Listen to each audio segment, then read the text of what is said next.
topic that I was given. You know, for decades, every time I spoke, you know, I came up with the topic. I would spend time trying to seek and be open and be inspired. And from time to time, I'm given a topic, and I really enjoy that a lot. So, is this a theme that is like this month? This is this month, yeah. This month is delight. So that is awesome. Well, very happy that you gave me this topic, and look forward to sharing it with you. I want to start with just the sort of definition of delight, so we know we're all thinking about the same thing. A delight is a high degree of gratification and pleasure, extreme satisfaction, something that gives great pleasure, the power of affording pleasure, to take great pleasure, to give keen enjoyment, to give joy or satisfaction. So the first thing I want to ask you today is to think about that definition: extreme pleasure, gratification, satisfaction. And I want to ask you to really reflect on how much delight is currently in your life. How much of your time do you spend being delighted?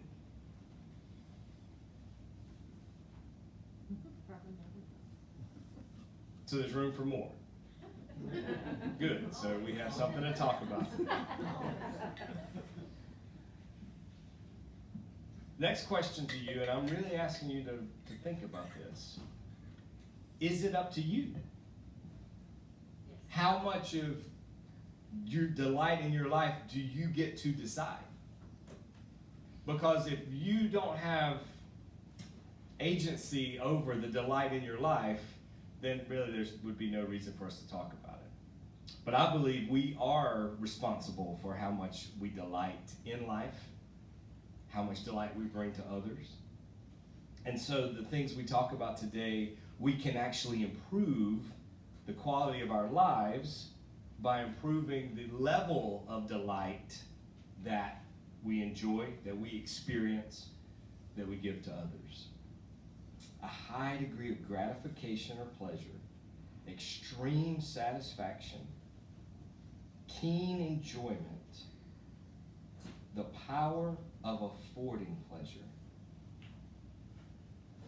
There's a passage, a text, a verse in the Hebrew Bible in Psalms that says, take delight in the Lord, and he will give you the desires of your heart. I would like to expand that, and so where that word Lord is, I'm not crazy about that word to begin with. I think it has a lot of negative connotations, but if we substituted loving, spiritual, generous, beneficial, helpful, take delight in that which is loving. Take delight in that which is spiritual. Take delight in that which is generous. Take delight in that which is beneficial. Take delight in that which is fulfilling. A delightful life will be a fulfilling life. Now, from the jump, I want to talk about different types of delight, or maybe different levels, because I think a lot of times we think that we equate delight with, say, the squeal of a child, right? Taking delight in, say, Christmas morning. And they rush into the living room, and Santa has left some gifts around the tree or the fireplace, and they squeal because it's the thing they really wanted. This past week, Autumn, my a 6-year-old granddaughter, dear friend, family friend, lost a tooth, and it was time for the tooth fairy to come. And I always say the tooth fairy will come to your house, of course, you know, but he's also going to come to my house. And she's always leaves something here for you too. Well, I think the first time that it happened, I set the bar pretty high. I probably did a little too much. So this time, when she came and she saw that the tooth fairy had only left money, she was like, I don't want money. I don't want to be rich, is what she said. She said, I really want a toy.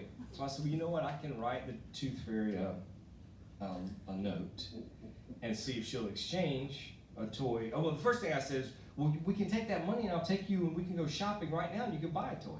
No, I want it to be a surprise and I want the Tooth Fairy to bring us. Okay, so I'll write her a note and tell her, would you please take this money back? Autumn does not want to be rich, and replace it with a toy. So I was busy, of course, and the next day she was coming over before I had a chance to do all this. So we ran by the dollar store. You know, there's one on every corner these days. And I got a container that's it was gray, not clear, so I could hide stuff in it. So as we were shopping, so we were walking through the toy aisle, and she was pointing to stuff, and she did that squeal of delight, right? She loved this thing. She just loves it so much and would like it. And it was actually a hair holder, a scrunchy kind of thing that holds when you do a ponytail or whatever. But it had a little animal, like a stuffed animal face on it. So she squealed. I'd gotten her one before, but there were two more that she just loved. I said, well, she said, can we get them? I said, well, you know, the Tooth Fairy left you something at my house, so let's go see what that is first. And then, so while I distracted her, I hid those two items in the, was able to check out and get them. So anyway, when we get back, we're playing, doing different things. I was like, did you forget about the Tooth Fairy? Oh, yeah, what? And so she said, did she hide it? So she started looking around, and I'd taken one of the paintings she had done, and I'd hid them under there. And I was like, I think that's the same place where she left it before. So she ran over there, and when she lifted that and saw that the very two things that she had just picked out and wanted, and somehow magically the Tooth Fairy had left those for her, she squealed in delight. And just kept asking, how did she know? How did she know? And I said, it's magic. We often think of delight like that, and that is delightful. And not only did she delight in that, but I derived much delight from that whole experience. There's delight on different levels. I think there's simple delight. Sometimes it surprises us, and maybe that is that first bite of dessert that is perfection, and that explosion of deliciousness in your mouth and what that's doing for your senses and how pleasurable that is. There's the delight of maybe seeing an old friend or family member they haven't seen in a while. Autumn, and not only did she have a Tooth Fairy visit, but last week it was her birthday, and she had a pool party. And when I got there, she was already in the pool with her friends and playing, just having such a good time. But when I walked up, she said, Michael, that squeal of delight showed her delight, but then boy, you better believe it delighted me. When Sophie, my 2-year-old granddaughter, says, Granddoo, I'm Granddude, and she calls me Granddoo for short. It's just so delightful. There's simple delights, surprises, pleasures that are on a certain level. Then there's more complex delights.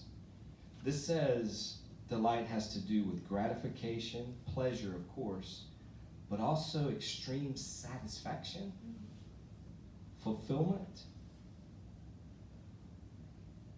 There's the kind of delight that requires investment, that requires of us to make an investment and realize that maybe every aspect of it is not pleasurable.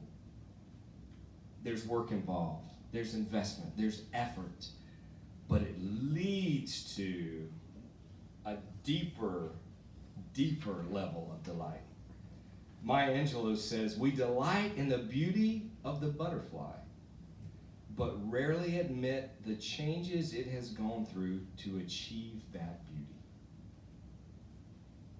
So I feel like in putting more delight in our lives, we need both. We do need the simple, the pleasurable that's on one kind of level, and we need the deeper delight that is, I have invested, I have worked, I have ordered my life in such a way that more delight can come my way, and I can experience a deep satisfaction, a deep fulfillment that is continually expanding. What if we became convinced that delight is an important part of life, and that time is ticking by, and we get to decide what our lives are going to be, and we want to put more delight in it? Why don't we consider at least having a delight filter, so that every decision we make, we ask, how much delight is this going to bring me? How much delight is this going to bring others? Is this worth the time? Because everything we're doing, we're trading time for it. Is it worth it? Will it bring not just pleasure, but fulfillment and satisfaction? Is it worth that investment? It's an important question to ask. And I feel like if we're going to have more delight in our lives, one of the things we're going to have to learn to do is say no. No, thank you. And this good thing that you're offering me, I appreciate it. And it is good. But sometimes good is the enemy of right or great or perfect or better. And I feel like some of us are so accustomed to compromising, to, well, I don't expect much, and just whatever comes my way is fine, and, life is hard, and, it's okay, I'll get through it, rather than actually seeking delight, rather than being open to delight, rather than leaning into delight. Why wouldn't we do that? Why wouldn't we live that way? One reason might be, and these are the enemies of delight, that it doesn't last. So we can experience delight, but we don't walk around in a perpetual state of delight, just humming, buzzing, it's just constant delight. Nor would we want to.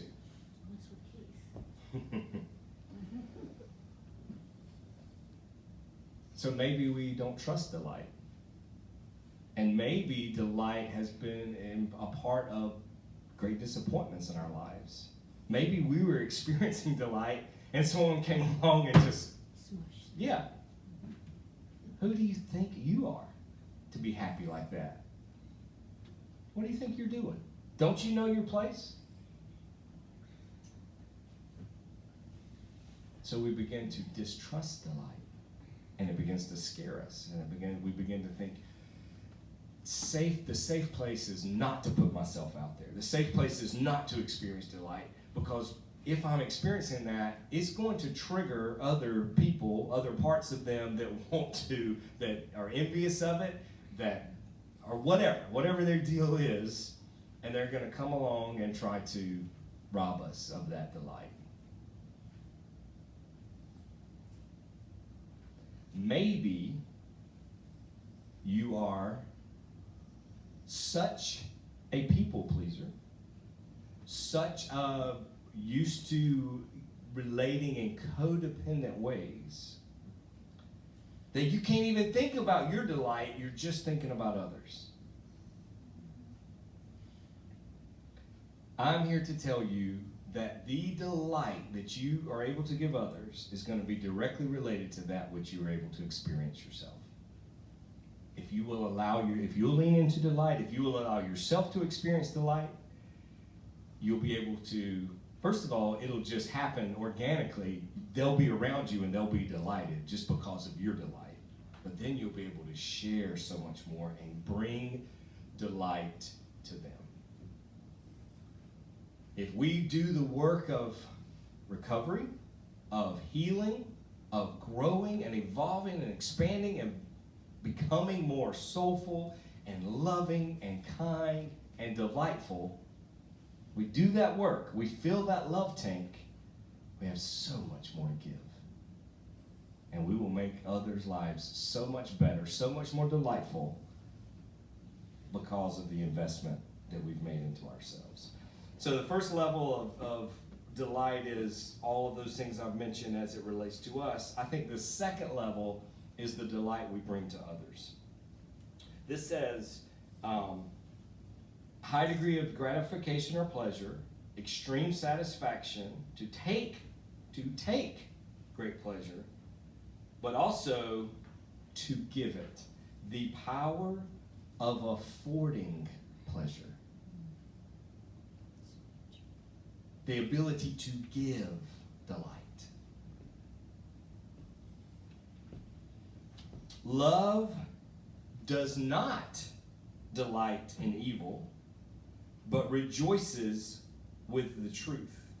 It always protects, always trusts, always hopes, always perseveres. How many of you don't have to raise your hand, how many of you have experienced delight in the misfortune of someone else? Finally they got what was coming to them, right? Oh, they hurt me, they wounded me, they hurt my feelings, they betrayed me, they whatever. But look what happened to them. They finally got theirs. That German word, what is it? Schadenfreude? There's no direct translation to English, but it means delighting in the misfortune of others. That's not the kind of delight I want to experience. There's another word, Freudenfreude, that means delighting in the pleasure of others, in the happiness of others. That is the kind of delight I want to experience. Joseph Brodsky said, how delightful to find a friend in everyone. If we go out into the world to spread delight, that's everyone we encounter is going to be a friend. Delight has the ability to keep us in the present moment. And one of the most dangerous things, one of the most harmful things to us is not living in the present moment, not being present. We're distracted. We're thinking about the future. We're regretting the past. We're thinking about what we need to be doing, what our to-do list is, or all these other things, rather than being right here, right now. This week I was doing work on myself, and a part of myself that is never satisfied. There's a part of me that's never satisfied. So in the work I was doing, I was looking at why and the role this part plays and how it has a place and it is important, because the very thing I was doing, self-development, is because I'm not satisfied with where I am. And when I write a book, I immediately want to write another book. And I want to make each one better than the one that came before. And I achieve a certain level of success or have a certain size audience for my books, for my teachings, for my music. And I'm grateful for it, for the size, for the people that, but that part of me wants more. Always more.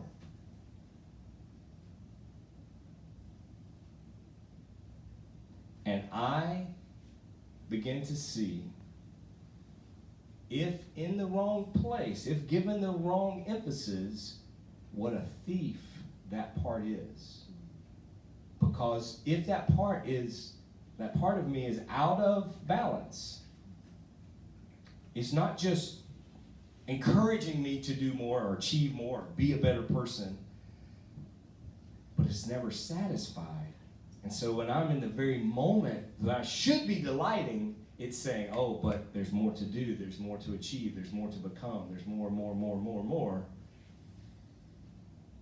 we have to be careful of those parts of us that are robbing us of delight, that won't let us be free and present in the present moment.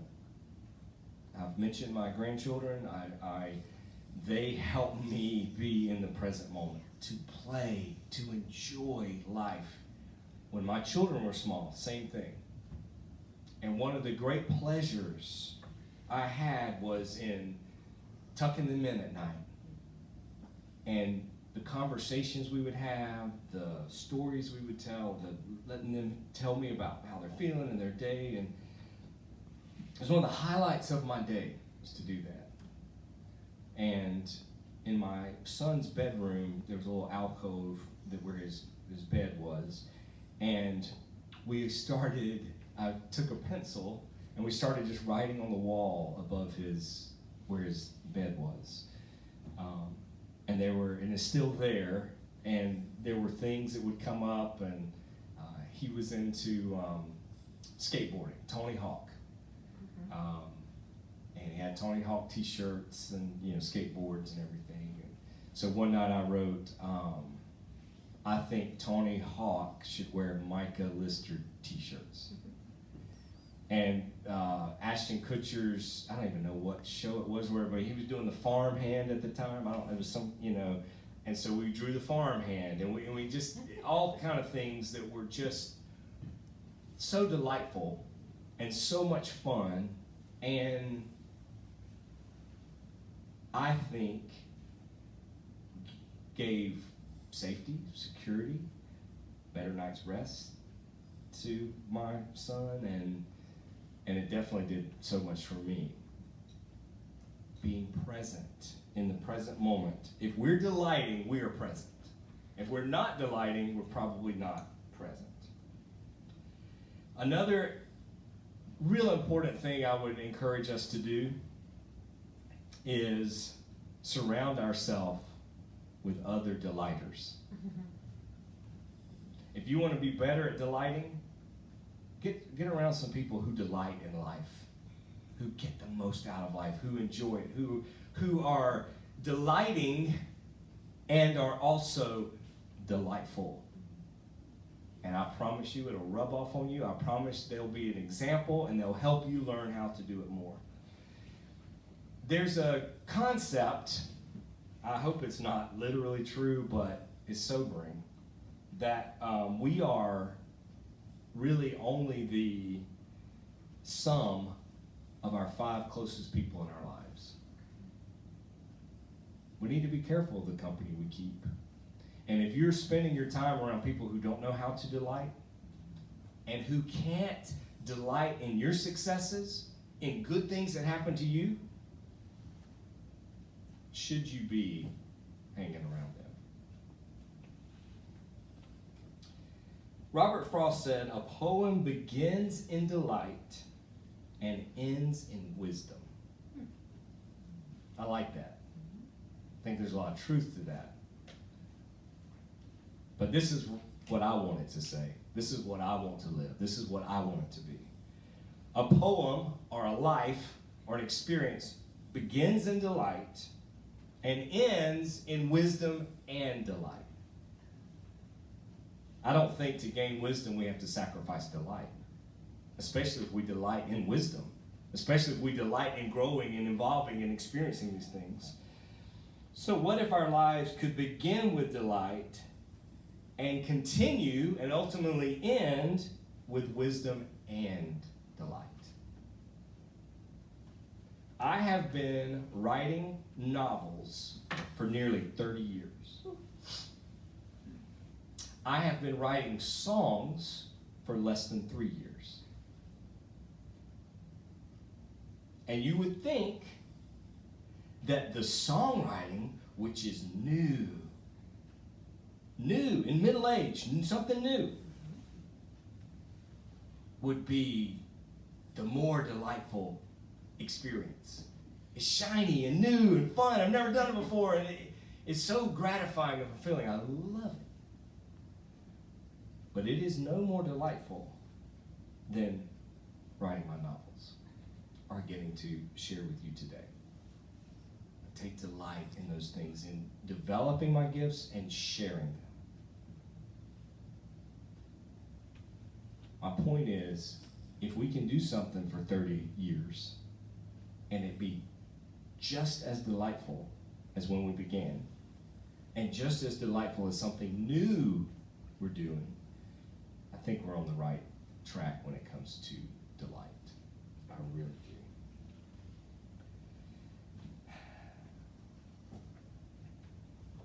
We must risk delight. Risk it. There's a risk involved.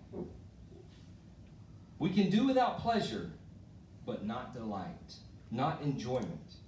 We must have the stubbornness to accept our gladness in the ruthless furnace of this world. To make injustice the only measure of our attention is to praise the devil.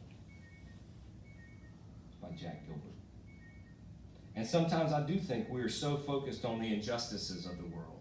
We're so focused on what is going wrong that we don't think about what is right. We don't take pleasure in what is so good and rich and delightful. I think because we know everything ends, we're scared to let ourselves experience joy and delight because of the cost or because it's ending. Much of human nature wants to maximize pleasure and minimize pain. True delight's going to involve both of those things. That butterfly, the process of becoming, us becoming. Mm-hmm. But if we can delight in the process and appreciate everything that happens, and that every failure, if you want to call them that, every wound, every hurt, every setback, everything is an opportunity. And it's not just an opportunity for a life lesson or learning or growing or evolving or becoming our best selves. It's an opportunity for delight. Somerset Maugham said, "Nothing in the world is permanent, and we're foolish when we ask anything to last. But surely we're still more foolish not to take delight in it while we have it." In fact, the fact that it's not going to last should make us delight in it even more. It should become more precious, our very lives and every experience we have and every person in our lives, more precious, more valuable, more delightful. I want to close with this. Maria Kalman said, "The pieces I chose were based on only one thing, a gasp of delight. Isn't that the only way to curate a life?" The pieces I chose were based on one thing only, a gasp of delight. Isn't that the only way to curate a life? I encourage you to curate your life by that which brings delight. Not just the simple delights, those for sure, but also the more complex delights that require investment, that require every aspect of life, pain and challenge and difficulty. And both kinds of delight make for a good life, worth living, worthwhile. And my wish for you today is the most delightful life possible. Then you will begin, even more so, I'm sure you've already been doing it, but even more so after today, to curate your life based on delight. Thank you very much.